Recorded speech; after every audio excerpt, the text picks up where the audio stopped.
First ever factory outlet Mukunda jewelleries Kukatpally, Khammam, Kothapet, Somajiguda, Hanumakonda and Suchitra. నమస్కారం, welcome to Suman TV. నేను Gitanjali. April 6వ తారీఖు ఆదివారం, శ్రీరామనవమి.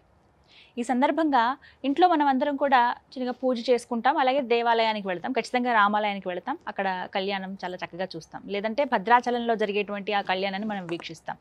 కానీ ప్రత్యేకంగా ఈ రోజునండి దాంపత్య సమస్యలు ఉన్నవాళ్ళు కావచ్చు, అలాగే ఉద్యోగం విషయంలో పదోన్నతులు పొందాలనుకున్న వాళ్ళు, నిరుద్యోగులు కానీ వీళ్ళు కావచ్చు, వివాహానికి సంబంధించి సరిగ్గా సంబంధాలు కుదరట్లేదనే వాళ్ళు కావచ్చు, ఆర్థికంగా ఏమైనా సమస్యలు ఉన్న వాళ్ళు కావచ్చు, వీరందరూ కూడా ఆ రామయ్యను స్మరిస్తూ వారికి పూజ చేస్తూ చక్కటి పరిహారాలు చేసుకుంటే ఆ సమస్యల నుంచి బయటపడతారని చెప్పి ప్రముఖ జ్యోతిష్యులు బ్రహ్మశ్రీ నందిబట్ల శ్రీహరి శర్మ గురువు గారు చెబుతూ ఉన్నారు. నాకు అనిపించింది ఒక వీడియో చేస్తే బాగుంటుంది, అందరికీ ఉపయోగకరంగా ఉంటుంది కదా అని. ఇక ఆలస్యం ఎందుకు, గురువు గారు ఉన్నారు, వారితో మాట్లాడి వివరాలు తెలుసుకుందాం. గురుగారు నమస్కారం అండి. వాగర్థావివ సంపృక్తౌ వాగర్థ ప్రతిపత్తయే జగతః పితరౌ వందే పార్వతీ పరమేశ్వరౌ. ఆదిత్యాయ చ సోమాయ మంగళాయ బుధాయ చ గురుశుక్ర శనిభ్యశ్చ రాహవే కేతవే నమః. శృంగేరి జగద్గురు పీఠాధిపతులకి, కంచి పీఠాధిపతులకి నమస్కారములు తెలియజేసుకుంటూ కార్యక్రమాన్ని ప్రారంభిద్దాం. గురుగారు, శ్రీరామనవమి ఆదివారం వచ్చింది మనకి 6వ తారీఖు కదండి, ఇంకా అందులో ఎలాంటి మార్పు లేదు, అందులో ఏ మాత్రం సందేహం లేదు. 6వ తారీఖు అండి. అయితే మామూలుగా ఆ రోజున ఏం చెయ్యాలి, ఎలా ఉండాలనేది ముందుగా ఒక 2 నిమిషాలు మాట్లాడుకుందాం గురుగారు. ఎందుకంటే ఆ రోజున కళ్యాణం వీక్షించాలన్న ఆలోచనే ఉంటుంది అందరికీ, భద్రాచలంలో జరిగేటువంటి ఆ కళ్యాణం చూడాలనే ఉంటుంది. కానీ ఇది నుంచి కొంతమంది ఇంట్లోనే పూజ చేసుకుంటూ ఉంటారు. అయితే ఒక్కొక్కసారి పూజా విధానం ముందుగా మాట్లాడదామండి. ఏం చేయాలి ఆ రోజు? ప్రధానంగా శ్రీరామ నవమి, సాక్షాత్తు ఆ శ్రీరామచంద్రుల వారు జన్మించిన దారభ్యత, అవతార రూపం దాల్చి అవతార సమాప్తి అయిపోయి ఇన్ని లక్షల సంవత్సరాలు గడుస్తున్నా ఇప్పటికీ కూడా ఆ రామయ్యని, ఆ సీతమ్మని తలుచుకొని, ఆ తలుచుకున్న రోజున కనులార విందుగా ఆ నోరు అమృతం, ఆ మనస్సు అమృతం, కళ్ళు అమృతం, విన్న చెవులు అమృతం, అలా ఉంటుంది. ఈ రోజుకి కూడా మన ఇంట్లో మన సొంత అన్నయ్య పెళ్లి చేసుకుంటున్నట్టుగా, నా సొంత కొడుక్కి పెళ్లి చేస్తున్నట్టుగా ఊర వాడ శ్రీరామ కళ్యాణము జరుగుతుంటే, భారతదేశం అంతటా కాకుండా విదేశాల్లో కూడా ఉన్న ధర్మాన్ని పాటించే వాళ్ళందరూ కూడా శ్రీరామనవమి రోజున ప్రత్యేకించి ఆ సీతారాముల కళ్యాణం, అది ఎంతటి వేడుకమ్మ.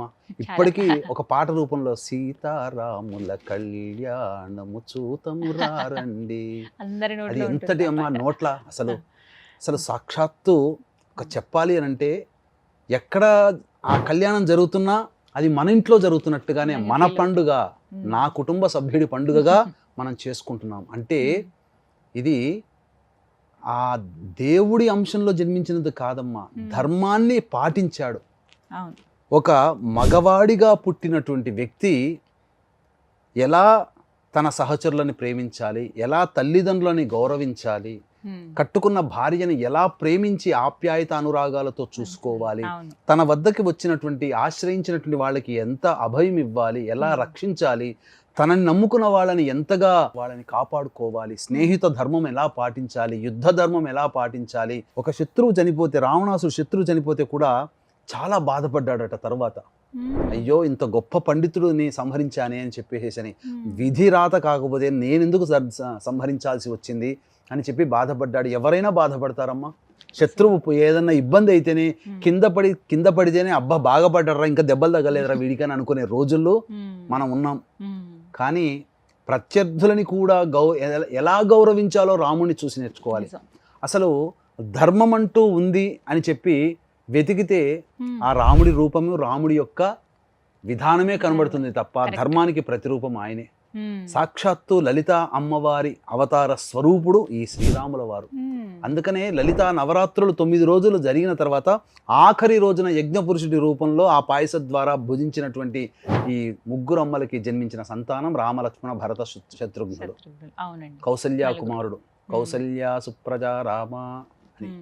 కాబట్టి గొప్ప మానవతావాది, ధర్మమూర్తి శ్రీరాముల వారు. అంతే విధంగా సీతమ్మవారు కూడా భర్త పట్ల ఎంత ప్రేమ అనురాగాలు, భర్త మాట జవతాడకూడదు, భర్త మాటే శిరోధార్యముగా భావించి భర్త కోసమే జీవించినటువంటి ఆ అమ్మవారు ఎన్ని కష్టాలు పడ్డా ఇది నా భర్త చేసింది కాదు, ధర్మం కోసం నా భర్త ఉన్నాడని చెప్పి ఆ శ్రీరాముడికి వెన్నుదన్నుగా నిలిచినటువంటి సాధ్వీమణి ఆ అమ్మవారు. తనకంట శ్రీరాముని వివాహం చేసుకున్న తర్వాత భర్త భార్య ధర్మాన్ని పాటిస్తూ ఎంత గొప్ప సుందరాంగుడైనా ఎంత గొప్ప బలశాలి అయినా కానీ గడ్డి పరకతో సమానంగా చూసినటువంటి సాధ్వీమణి ఆ సీతమ్మవారి యొక్క గొప్పతనం వర్ణించడానికి మనకు సరిపోతుందా? కాబట్టి శ్రీరాముల వారిని సీతమ్మ వారిని అనుదినము స్మరించుకున్నా మన పాపకర్మలు తొలగిపోతాయి. చాలామంది అనుకుంటుంటారు సీత పేరు పెట్టుకుంటే కష్టాలు వస్తాయని. సీత అంటే ఇక్కడ గమనించాల్సిందంటే స్వచ్ఛమైనది, నిర్మలమైనది, పవిత్రమైనది. కాబట్టి ఆమెకి సీత అని పెట్టున్నది. ఆ పేరు సార్థకత అయింది ఆమెకి. కాబట్టి రాముల వారు అసలు ఆ రామనామం వింటేనే ఏదో అమృతం తిన్నట్టుగానే, అమృతం లేకపోయినా పర్వాలేదు రామనామాన్ని జపిస్తే చాలు అని 99 కోట్ల సార్లు రామనామ జపాన్ని చేసినటువంటి త్యాగయ్య ఆఖరికి రామ సందర్శనం జరిగింది. రామదాసుకి అంతే. కాబట్టి శ్రీరాముల వారు ఉన్నది నిజము, రామనామము ఉన్నది నిజము, ఆ మహత్యం ఉన్నది కూడా నిజం. ఇంకొక విషయం చెప్తానమ్మా, రాముల వారి విశిష్టత కొంత చెప్పండి చెప్పండి అని మీరు మొట్టమొదట అడిగారు కదా. రామనామము అంటే రామ్ అనేటువంటిది అగ్ని బీజము. మనకు మంత్రాలలో ఈ రామ్ అనేటువంటిది ఏంటంటే పాపకర్మలని దహించి వేస్తుంది అని అర్థం. అందుకనే ఈనాడు అనేక మంది బాబాల చుట్టూ తిరుగుతుంటారు. ఈ బాబాలందరూ కూడా వాళ్ళ పేరుకి చివరన ఒక తోక మన రాముని తగిలించుకుంటారు, రామ్ అని పెట్టుకుంటారు. ఆ బాబాల పేరుకి చివరికి రామ్ అని పలకడం వల్ల మహత్యం వస్తుంది. తెలియక జనాలు ఏంటంటే ఆ బాబాలకు వచ్చిన మహత్యం ఏమో అనుకుంటుంటారు. కానీ ఆ బాబా పేరు పక్కన రామ్ అని పెట్టడం, అది రామ మహిమం అని తెలుసుకోలేకపోతున్నారు. ఇంకా అజ్ఞానంలో ఉండి మరి రాముడు గురువుని పూజించలేదే, గురువుని పూజించాడు కానీ గురువే దైవం అనుకోలేదే. గురువుని ఎలా గౌరవించాలో కానీ ధర్మాన్ని పాటించాడు, దైవాన్ని కూడా ఆరాధించాడు. కానీ మనం ఏం చేస్తున్నాం ఈ కాలంలో? బాబాల చుట్టూ తిరుగుతున్నాం. మనకు కాని దైవాన్ని మనం ఆరాధిస్తూ మన ధర్మాన్ని మనం విడిచిపోతున్నాం. కాబట్టి రాముడి బాటలో నడవాలంటే మన ధర్మము, మన మతం కానీ మనకు సంబంధం లేని దేవుణ్ణి పక్కన చివరికి రామని పెట్టి పిలుచుకొని చెయ్యకూడదు. ఇది ఒకటి. అన్నిటికంటే ముఖ్యంగా ఈనాడు హిమాలయాల్లో తపస్సు చేస్తున్నారు కదా. ఒంటి మీద నూలుపోగు లేకుండా -20 డిగ్రీ సెంటీగ్రేడ్లో కూడా వాళ్ళు సంతోషంగా ఆనందంగా జీవించగలుగుతున్నారు. శరీరం రక్తం గడ్డకట్టకుండా ఉన్నారు అని అంటే ఏంటి కారణం తెలుసా అమ్మా? వాళ్ళు ఈ శ్రీరామ నామాన్ని జపించి సిద్ధింప చేసుకున్నారు. రామ్ అని పిలుచుకోవడం, ఆ రామ్ అని జపం చేయడం ద్వారా వాళ్ళలో ఉష్ణశక్తి పెరుగుతుంది. మీకు సింపుల్గా ఒక మాట చెప్పాలంటే వీక్షించేటువంటి ప్రేక్షకులు కూడా చలికాలంలో రామ్ శ్రీరామ్ శ్రీరామ్ శ్రీరామ్ అంటూ ఒక గంట సేపు జపం చేయండి, మీలో ఒక రకమైనటువంటి వేడి వచ్చేస్తుంది. చలిలో కూడా మీరు ధైర్యంగా నిలబడగలుగుతారు. ఆ ధైర్యమే ఆ యోగులకి ఆ రామనామ జపం వల్ల కలిగింది. కాబట్టి ఇంతటి గొప్ప మహత్యం శ్రీరామ నామానికి ఉందమ్మా. ఈ శ్రీరామ అనే నామాన్ని తరచూ జపించడం వల్ల మన పాపకర్మ దోషాలు తొలగిపోతాయి. ఇది ఏదో బాబాల మహత్యము కాదు. ఆ బాబా చివరన మన వాళ్ళు ఒక తోకని పెట్టారు రామ్ అనేది, ఆ మహత్యం అని చెప్పవచ్చు. ప్రత్యేకించి శ్రీరామ నవమి రోజున ఏం చేయాలి గురువుగారు అసలు ఆ రోజు? ముఖ్యంగా శ్రీరామ నవమి రోజున ప్రతి వాళ్ళు కూడా ఉదయాన్నే కాలకృత్యాదులు తీర్చుకొని సీతారామ పట్టాభిషేకంతో కూడుకున్నటువంటి లక్ష్మణ బంధుమిత్ర సమేతముగా సపత్నీకంగా ఉన్నటువంటి ఫోటోని తెచ్చుకొని పెట్టుకొని చక్కటి ఎర్రటి పూలమాల లేదా తెల్లటి పూలమాల వేయాలమ్మా. వేసి స్వామి దగ్గర ఆవునేతితో దీపారాధన చేసి వీలైనన్ని సార్లు శ్రీరామనామ జపాన్ని చేయాలి. ఆ రోజు ఉన్నటువంటి ఒక గొప్ప యోగం ఏంటంటే పుష్యార్క యోగము కూడా ఉన్నది. శ్రీరాముల వారి కళ్యాణం అభిజిత్ లగ్నంలో జరుగుతుంది కదా. 10 గంటల నుంచి ఒక పంచాంగం ప్రకారం 10 గంటల 12 నిమిషాల నుంచి పుష్యమి నక్షత్రం వచ్చింది. దృక్ సిద్ధాంతం ప్రకారం సూర్యోదయం ముందు నుంచే పుష్యమి నక్షత్రం ఉంది. అంటే ఏ రకంగా చూసినా ఆ ఆదివారం రోజున పుష్యార్క యోగం అనేటువంటిది ఉన్నది. ఈ పుష్యార్క యోగం అనేటువంటిది అద్భుతమైనటువంటిది. మనకు ఇష్టదైవాన్ని 100 సార్లు స్మరిస్తే ఎంతటి పుణ్య ఫలితం వస్తుందో ఆ యొక్క పుష్యార్క యోగము ఉన్నటువంటి ఆ 6వ తారీఖు రోజున ఒక్కసారి స్మరిస్తేనే అంతటి సార్లు వస్తుంది. కాబట్టి అందరూ కూడా ఆ స్వామి యొక్క కళ్యాణాన్ని కనులారా వీక్షించి తీరవలసిందే, అందులో సందేహమే లేదు. అదే ప్రత్యేకించి అడగాలనుకున్నది గురువుగారు, చాలా మందికి ఏంటంటే వివాహం విషయంలో ఇబ్బందులు ఉంటాయి. సంబంధం కుదురుతుంది, చెడిపోతుంది. కొంతమందికి అసలు సంబంధాలే కుదరవు. వయసు అయిపోతుంది, పిల్లలకి పెళ్ళిళ్ళు చేయాలనే ఆలోచన తల్లిదండ్రులకు ఉంటుంది. అలాంటి వాళ్ళు కావచ్చు. దాంపత్య సమస్యలు ఈ రోజుల్లో ఎక్కువగా చూస్తూ ఉన్నాము. ఎక్కువ డివోర్స్ కేసులు ఇవి కానీ ఏదో ఒక విషయంలో వివాహాలకు సంబంధించిన దాంపత్య సమస్యలు ఉంటున్నాయి. వీటి గురించి ముందుగా మాట్లాడదాం. ఏమైనా పరిహారాలు ఉంటే తెలియచేయండి, ప్రత్యేకించి ఆ రోజున చేయడానికి. ఎందుకంటే ప్రతి విషయంలో శ్రీరాముల వారు సీతమ్మ తల్లి ఆదర్శప్రాయమే. మరీ ముఖ్యంగా వివాహాలకు సంబంధించి కానీ దంపతుల విషయంలో ఎలా అర్థం చేసుకుని బ్రతకాలనేది వాళ్ళని చూసే నేర్చుకోమని చెప్తారు పెద్దవాళ్ళందరూ కూడా, మీలాంటి వాళ్ళు. మరి ఏమైనా పరిహారాలు వీటికి? అలాగే చాలామంది పదోన్నతుల కోసం, అసలు ముందు ఉద్యోగం రావటం, నిరుద్యోగులు ఎవరైతే ఉంటారో వాళ్ళు కావచ్చు, పదోన్నతులు పొందాలన్నా, ఉద్యోగంలో చక్కటి ఉద్యోగం, అది కూడా స్థిరపడే ఉద్యోగం కావాలన్నా ఏమైనా పరిహారాలు ఉంటే తెలియచేస్తారా? తప్పకుండానమ్మా. మనకు శ్రీరాముల వారికి సంబంధించినటువంటిది ఈ యొక్క వాల్మీకి రామాయణంలో గాయత్రి అక్షరాలు 24 అక్షరాలు కదా, ఆ 24 అక్షరాలని సంక్షిప్తం చేశాడు. అందుకే సంక్షిప్త రామాయణము అని అంటారు. కాబట్టి 24 సర్గలు అనేది అంటుంటారు. నాకు పూర్తిగా తెలియదు. కానీ ఈ యొక్క శ్రీరాముల వారికి సంబంధించినటువంటి జీవన కథలలో భాగంగా కొన్ని పారాయణములు చేయడం ద్వారా సమస్యలు తీరిన వాళ్ళని నేను చూశాను. ఈ విధంగా చెప్పినటువంటి ద్వారా వాళ్ళు సమస్యలు తీరాయి. అంటే అపాయింట్మెంట్స్ కోసం, జాతకం కోసం వస్తూ ఉంటుంటారమ్మా. వచ్చినప్పుడు సులభమైనటువంటి పరిహారాల కోసం ఎక్కువ అడుగుతారు. ఎందుకంటే అందరూ డబ్బున్న వాళ్ళు కారు కదా. డబ్బున్న వాళ్ళంటే చక్కగా జపాలు, హోమాలు అన్నింటినీ చేస్తారు. కానీ సాధారణమైనటువంటి వాళ్ళకి, కాబట్టి శ్రద్ధగా మీరు చేసుకుంటారా అని అడుగుతాను. శ్రద్ధగా చేసుకుంటామండి అన్న వాళ్ళకి మాత్రం కొన్ని విధాలైనటువంటి పరిహారాలు, కొన్ని సమస్యలకి ఈ రామాయణానికి అంతర్గతంగా ఉన్నటువంటి పరిహార క్రియల్ని సూచించడం జరిగింది. ముఖ్యంగా వివాహ ఘట్టము అని అంటారు. ఈ వివాహ ఘట్టానికి సంబంధించి వివాహ సమస్యలు, దాంపత్య సమస్యలతో బాధపడుతున్నటువంటి వాళ్ళు ఎవరైనా కానీ, ఎందుకంటే ఈ యొక్క కలియుగంలోనే కాదు, ఏ యుగంలోనైనా కానీ ఆదర్శ దంపతి మూర్తులు ఎవరయ్యా అంటే సీతారాములే. అన్యోన్య దాంపత్యం ఎవరిదయ్యానంటే సీతారాములే. అందుకనే ప్రతి వివాహ మహోత్సవ ఆహ్వాన పత్రికలో జానక్యాహ కమలా పుటాన్ అని చెప్పేసి, అంటే సీతారాముల శ్లోకంతోనే ప్రారంభమవుతుంది. కాబట్టి సీతారాముల వివాహ కళ్యాణ ఘట్టము, స్వయంవర ఘట్టము, ఇవన్నీ కూడా ఎవరైతే పారాయణం 108 సార్లు చేస్తారో శీఘ్రంగా వివాహం జరుగుతుంది. దాంపత్య సమస్యలు తొలగిపోయి ఆనందకరమైనటువంటి దాంపత్య సుఖాన్ని పొందుతారు.